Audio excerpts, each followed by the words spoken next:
rain check on that drink. Oh, you want to know what I think? It was Les Mis. There certainly was a barricade. I had no idea that you would play the barricade. I mean, that was some breakthrough. Although I do have to wonder how you got MTI approval to replace the seminal One Day More with Katy Perry's anthem Roar. It had a score. Not to mention the cast was really on. Who would think to have a Muppet playing Jean Valjean? What an interesting voice he had. It was so applaudable, so intimate and audible. It was real, it was raw, it was meaningful and avant-garde and sad. It was just so...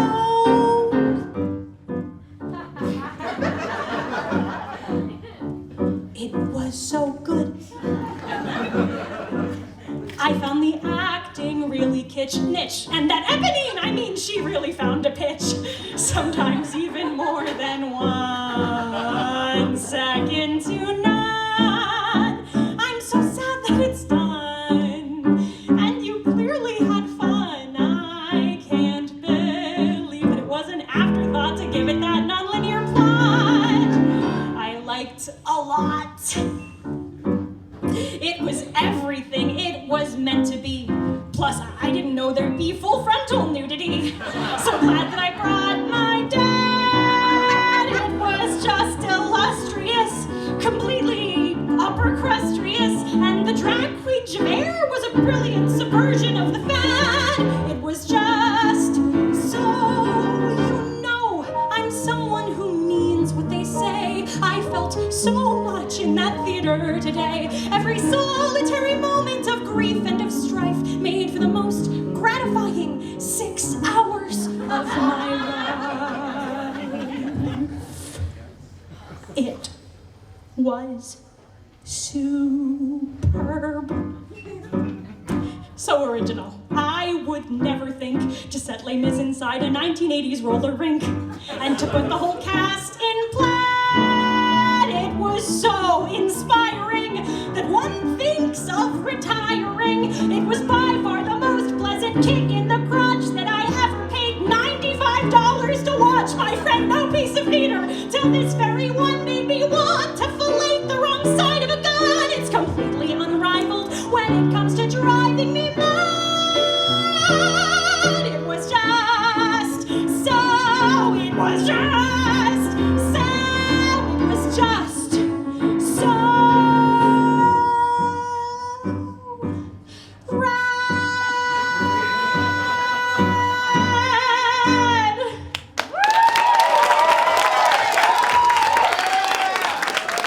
Thank you. Hello, Brooklyn.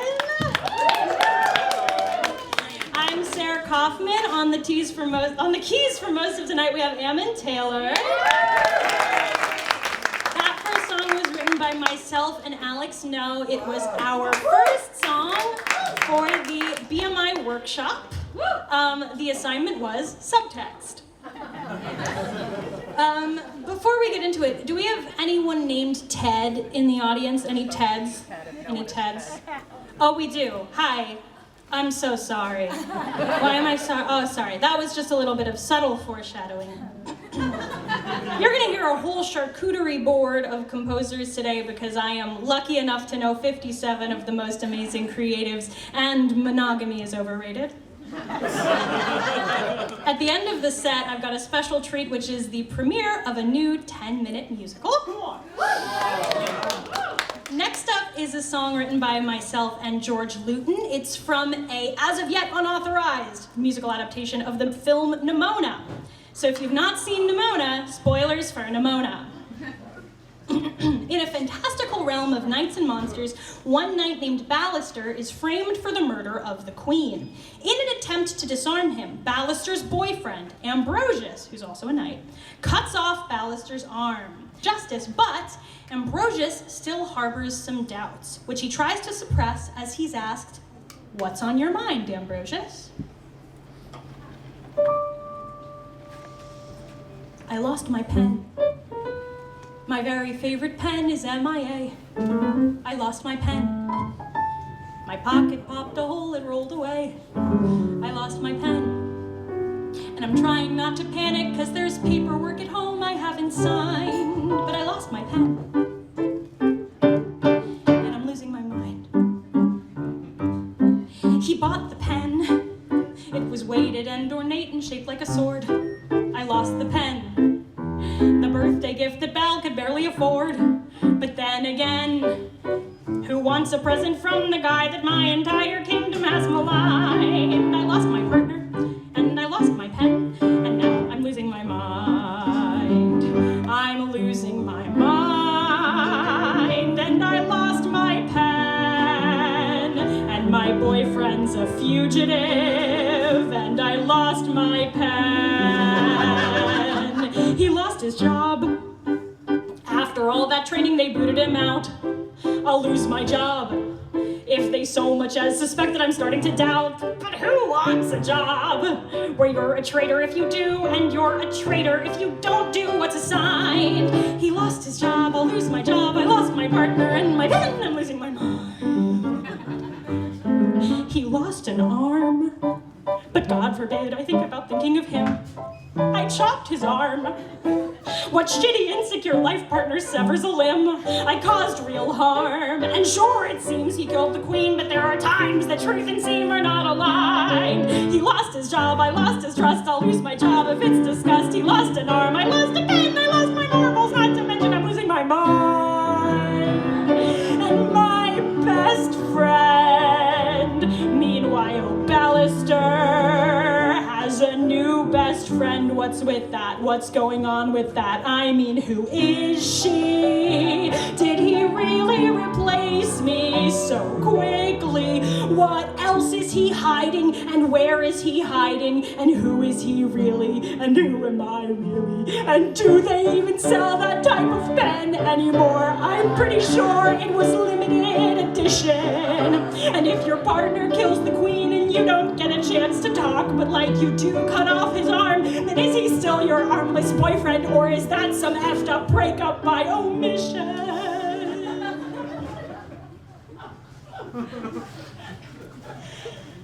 I lost my mind. I'm spiraling out of control like a runaway truck. I lost my mind. If Ballister leaves me forever, then who will I love? I lost myself. I don't know who I am except a missing person only he could find. I lost my way, I lost myself, I lost my faith in glory above. I lost my head, he lost an arm, I think I lost my one true love. What's on my mind? Well, you're too kind. If you don't mind, I think you'll find what's on my mind. Front to behind is that I've lost my pen.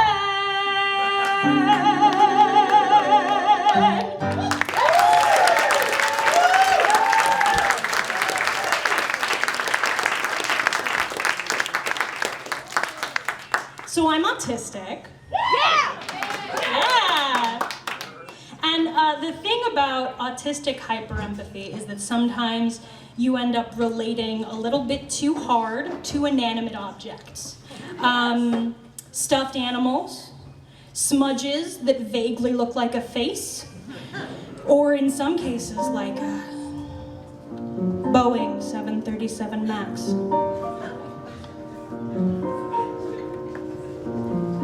You are an airplane of special design, babe. You are an airplane who will never fly. You are an airplane who isn't an airplane.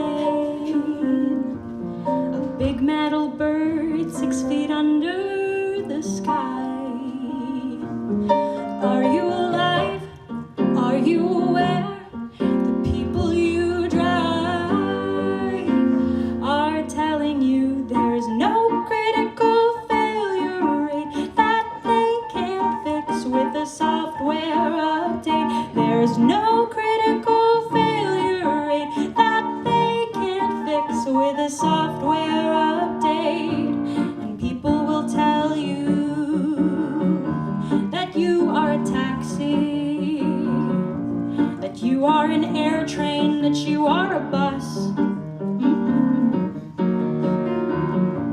And people will tell you there's more than a slight risk. But you're not a flight risk like any of us. Are you enraged? Do they even care? Keeping you caged, even though there's no critical failure rate that they can fix with a software update. There's no critical failure rate that they can fix with a software update. Now you're taking off, you're picking up speed, your wheels leave the runway, your ears start to bleed, the lights blink red, your software screams, your hardware splitters at the seams. Reality hits, emergency call, we're all going down, you're losing it all.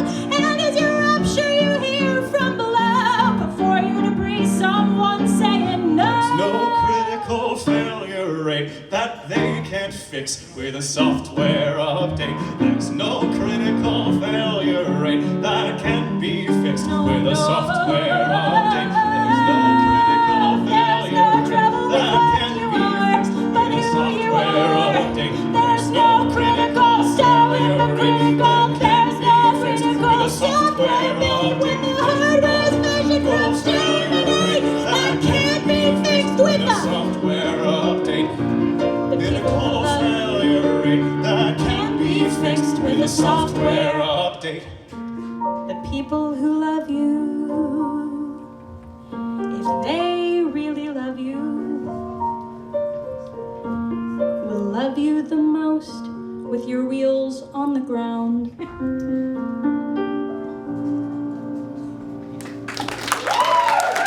Oh my gosh! Was that the co-composer himself, Abram Foster, as Boeing executive number 1?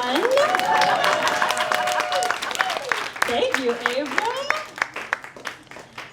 That was one of many songs you're going to hear tonight that didn't exist last week. For this next song, I'm going to go ahead and bring up the composer again, Noah Weisbart.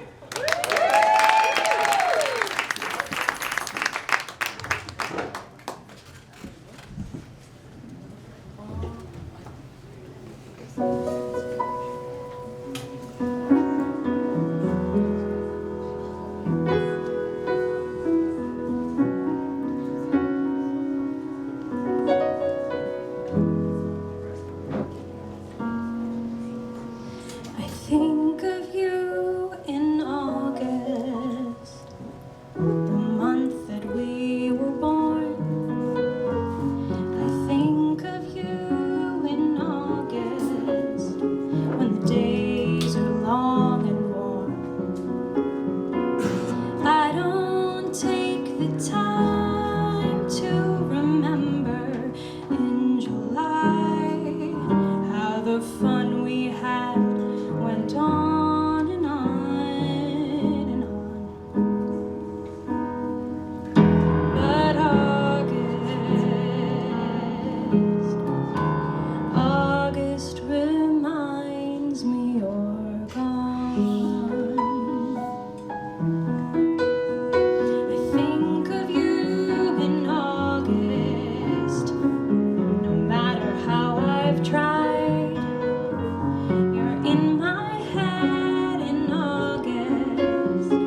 summer nights, seizing life for everything it's worth. Will it slip away September 1st? I think of you in August. I tell your awful jokes.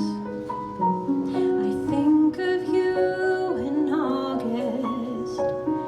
Send flowers to your folks. I can push the thought away deep in April, March, and May, and forget all that we won't get to do. But August is here. Here's to you.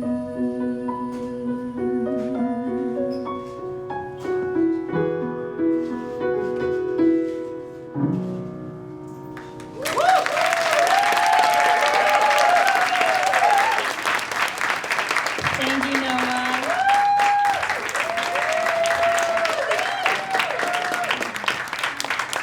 Already Ammon, no rest for the wicked.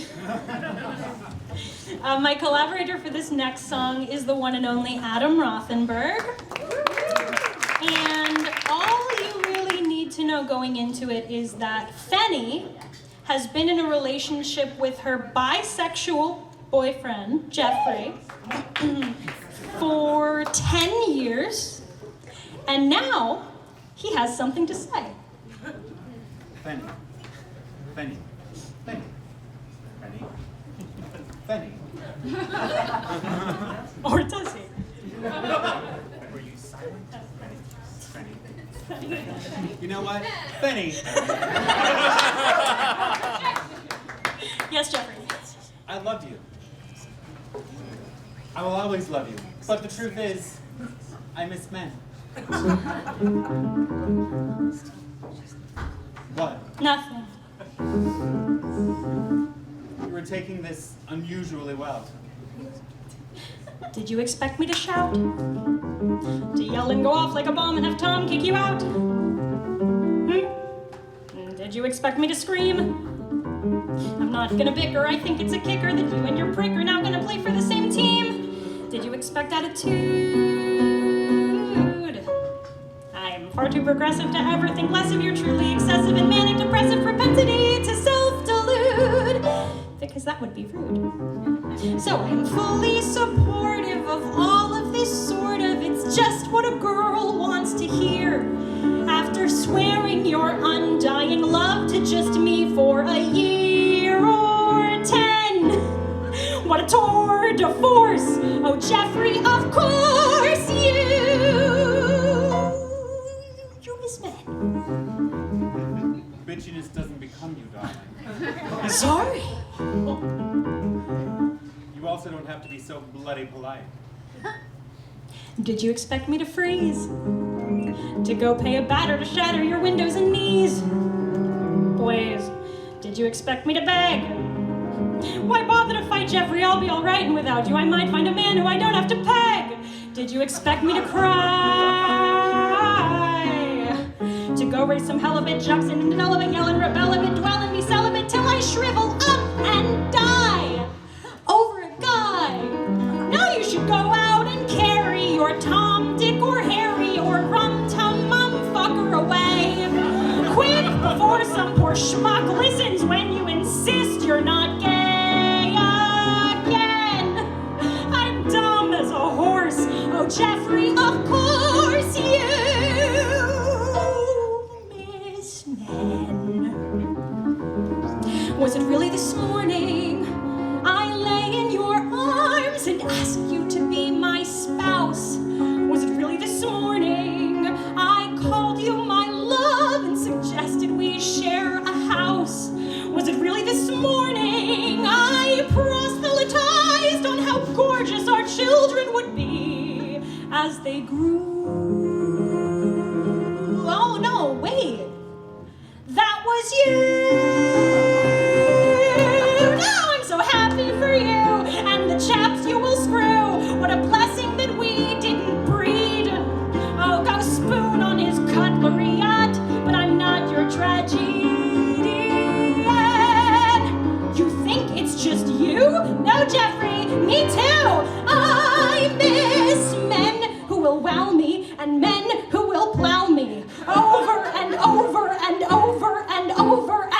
over and over again. I miss better a factual heterosexual man.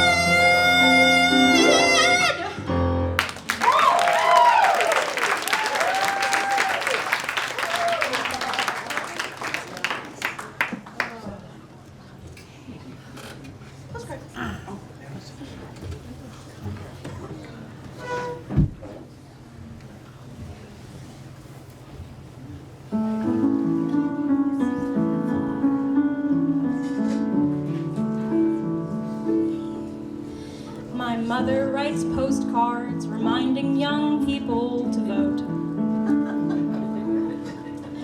My mother makes phone calls to women who live in red cities and states.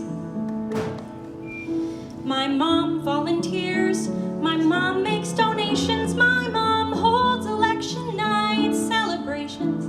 My mom tells me she was a low-income student when Reaganomics won in '81. And things haven't been the same since. But this year, it's turning around. It's changing.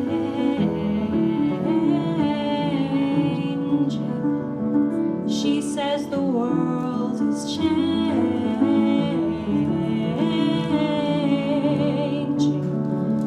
She swears the world is changing.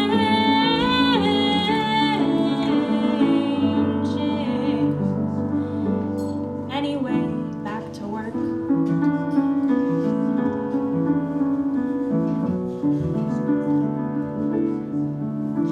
My mother has 5 bright blue signs on the lawn of her house.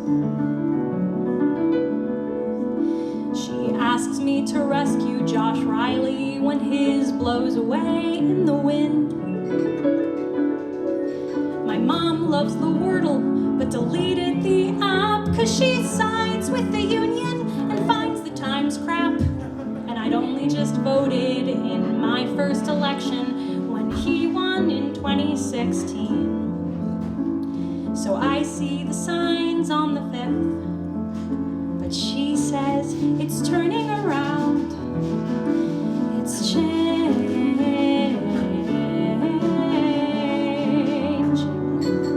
She says the world is changing.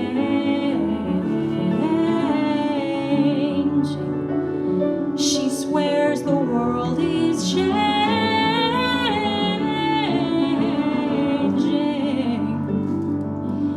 Anyway, back to work.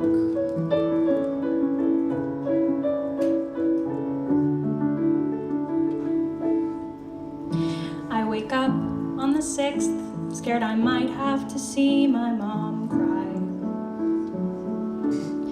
But she's composed when she asks me if I've heard the news, and I tell her I did.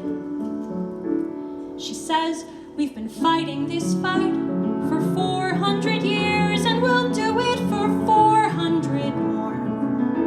Because that's what you do for the people you love in a country you hate and adore. I don't know what to say when hate is a scream and hope is as small as a mouse. 'Cause they won the battle, but goddammit, we won Josh Riley a seat in the House. And history may not remember my mom or the thousands of women like her. But when I write my postcards, and when I lose elections, I remember the heroes they were. If nothing is changing,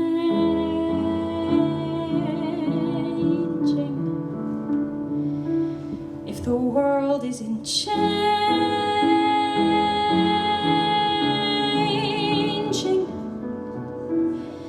you'll find my mom changing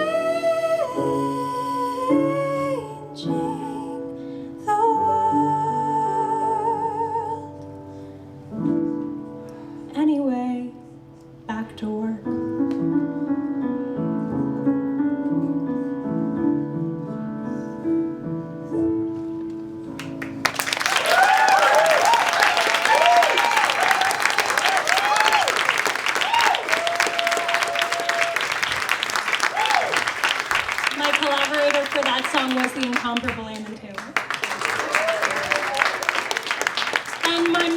actually here tonight.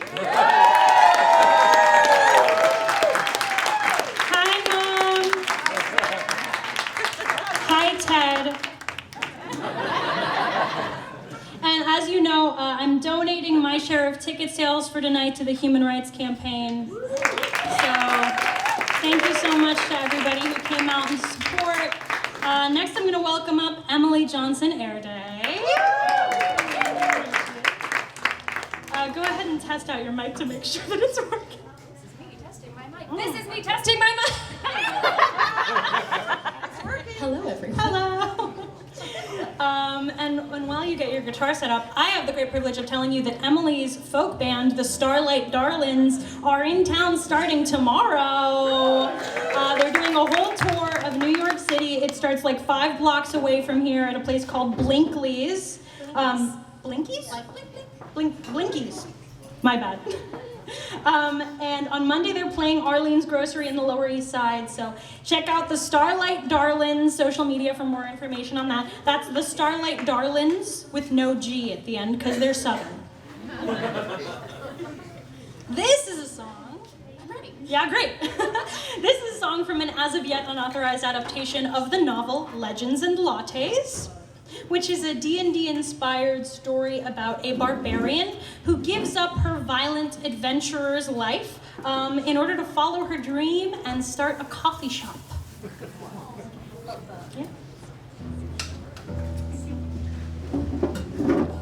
It may have a foul odor and a dozen crumbling stalls, but it has a good foundation and it has 4 sturdy walls. Whatever life it had before, I'm about to raise the bar, 'cause things don't have to stay the way they are. A window and a lamp will make it easier to see, and if I build it right, I have a feeling it'll be the single brightest coffee shop you've ever seen by far. When things look dark, you change the way they are. And sure, it's dark around the edges, and sure, it's seen better days, but give it a sweep and a few repairs, pretty the plaster and patch the stairs, give it alive in a million tiny ways, and watch me change the way things are. The armory was flooded, now it's part of Maple Creek. The turret clock stopped working, now they call it an antique. The brothel is a church now, which is proof enough for sure that things don't have to stay the way they were. This water trough is solid, but it has a mighty stench. Wash it, sand it, paint it, flip it over, it's a bench. Not everyone can picture renovation in that way, but I know things don't have to stay.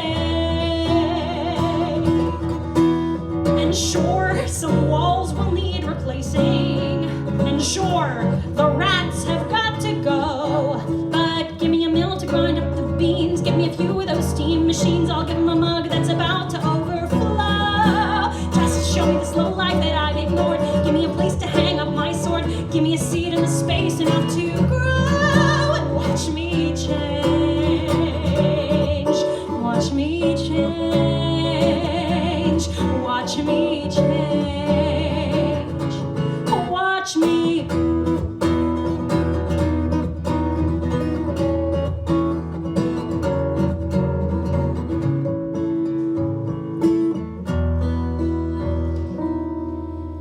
I may have a ton of coffee that I don't know how to brew. I may not know what I'm doing, but I know I'll follow through. If I fail 1,000 times, I'll be doing it because I don't plan on staying what I was. No, I don't have to stay. I don't have to stay. No, I don't have to stay the way I was.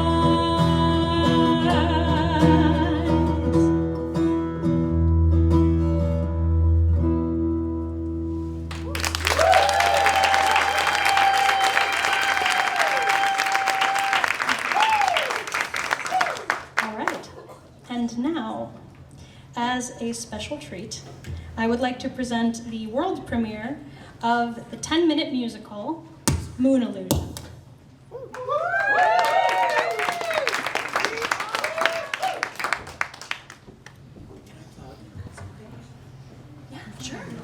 Sorry, I'm going to steal the mic a little. I'm going to plug a show of mine that I'm producing that's going up this Sunday at the West End Theater. It's called Antonio. It's a punk rock pirate musical based on Shakespeare's queer lover Antonio, which shows up a bunch of times in his work.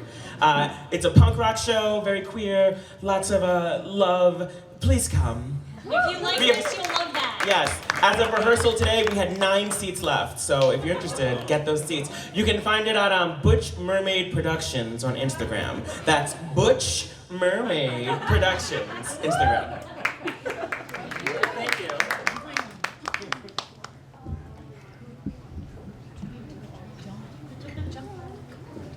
The year is 317 BC, and the Greek philosopher Aristotle is looking up at the moon.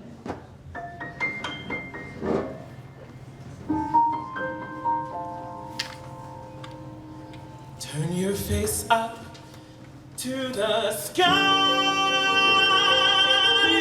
Have you ever wondered why the moon in all its mystery changes size?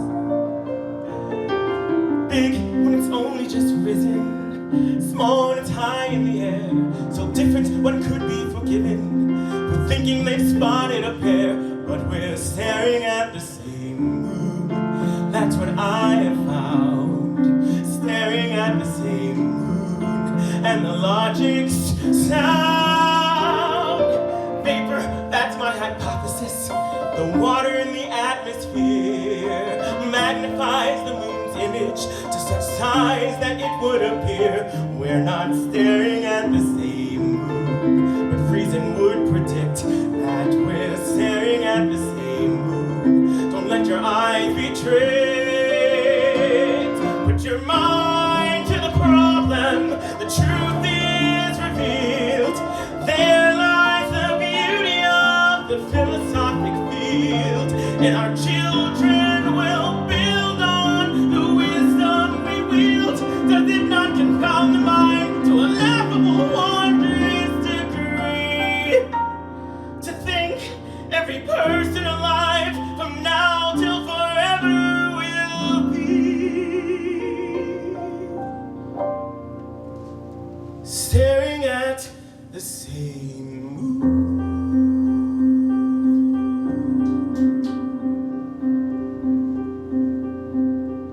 The year is 1960, and the vision psychologist Lloyd Kaufman is looking up at the sky, and the world is about to discover that Aristotle's theory about is a crock of shit. Okay, stay with me here.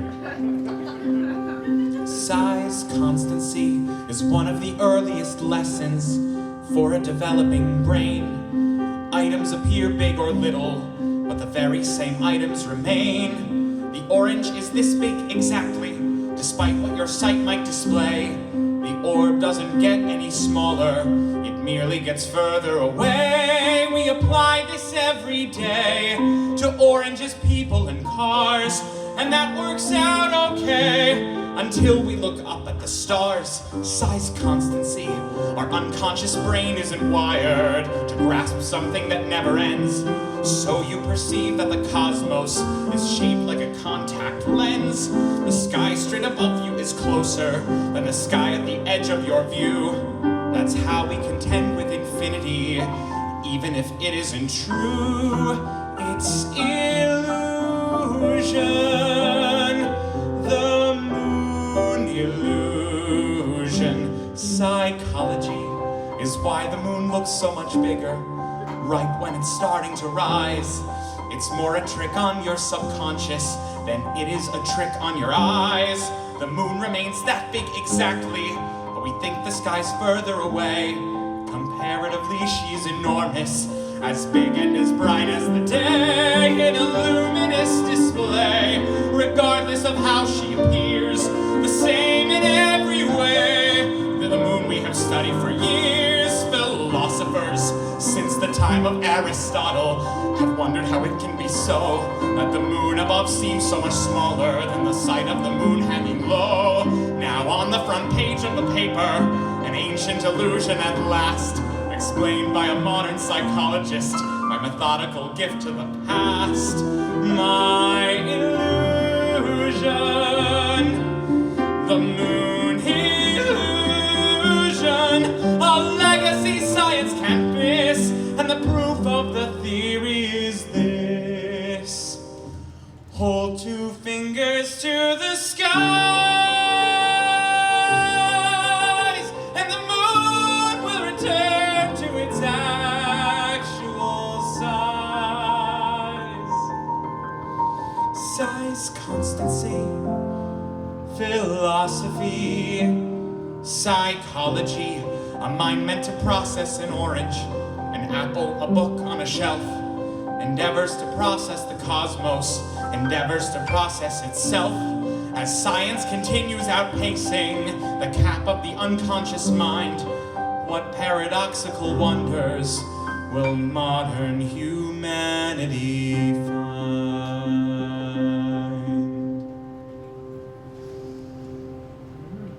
The year is 2024, and my father and I are looking up at the sky. Wow. Partial eclipse, huh?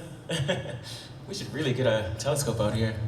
You know, I think I've got your grandpa's binoculars. It's kind of hard to focus. Want to try? It's so big. It's almost like Grandpa saying hello.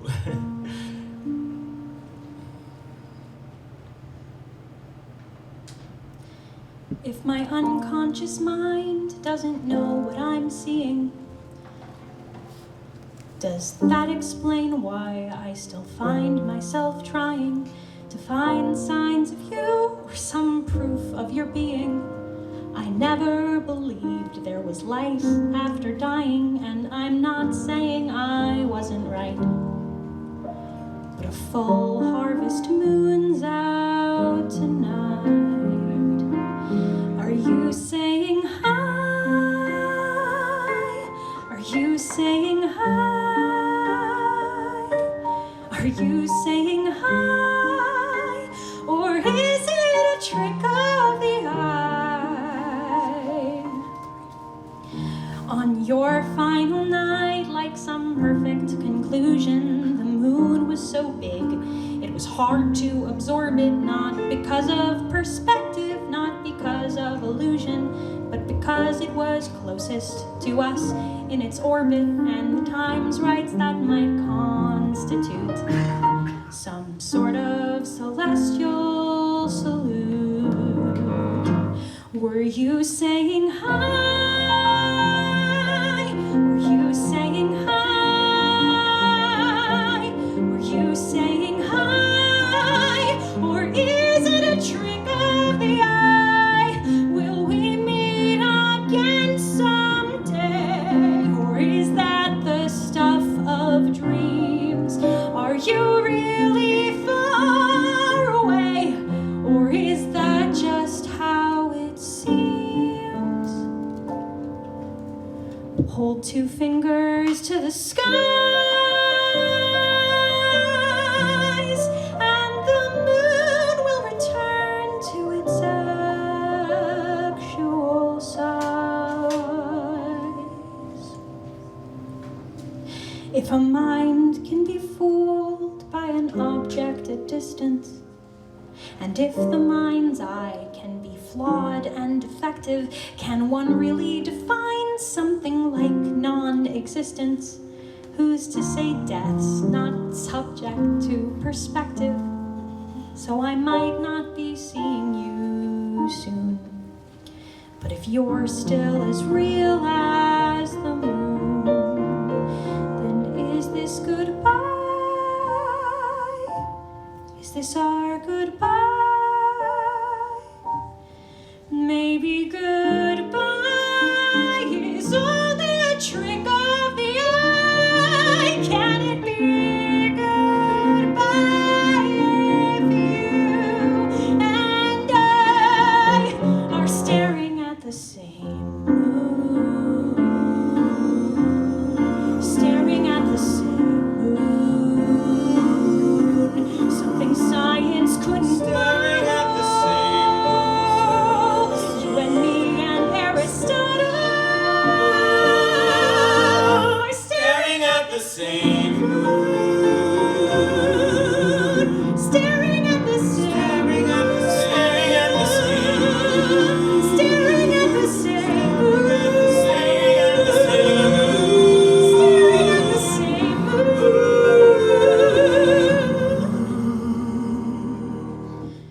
Turn your face up to the skies. Have you ever wondered why the moon in all its mystery changes size?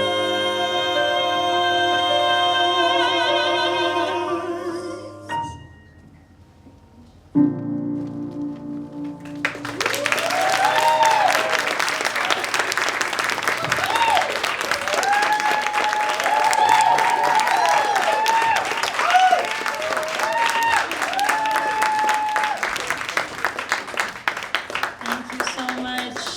I have one more song for you tonight. But before that, I would like to thank Ammon Taylor, Noah Weisbart, and Emily Johnson-Erday for accompanying me tonight. Thank you to Pink Frog and to Breaking Sound for having us. An enormous thank you to Ernie Alugas and Kimberly Hale for providing ASL interpretation and making this an accessible event. Here's how I know that I lucked into the best ASL interpreters in the city. Every single person who I said, oh yeah, my friends Ernie and Kim, they're gonna be interpreting tonight. They were like, oh, Ernie Alugas and Kim Hale, yes, of course, the best people on the planet. So, huge thank you to them. I would like to thank my mother, my father, my sister Annie, and my grandfather Lloyd Kaufman. I would like to thank my dear friends for being here tonight and the BMI community. You guys came out in droves, and thank you for never making me feel disabled. Most of all the wonderful composers who I'm so lucky to call my friends: Alex Snow, George Luton, Abram Foster, Noah Weisbart, Adam Rothenberg, Emily Johnson-Erday, and especially Ammon Taylor for playing almost all of the songs tonight. Now, Noah and I have one more song for you, and it didn't exist 2 days ago, and it is called Stuck in Your Head.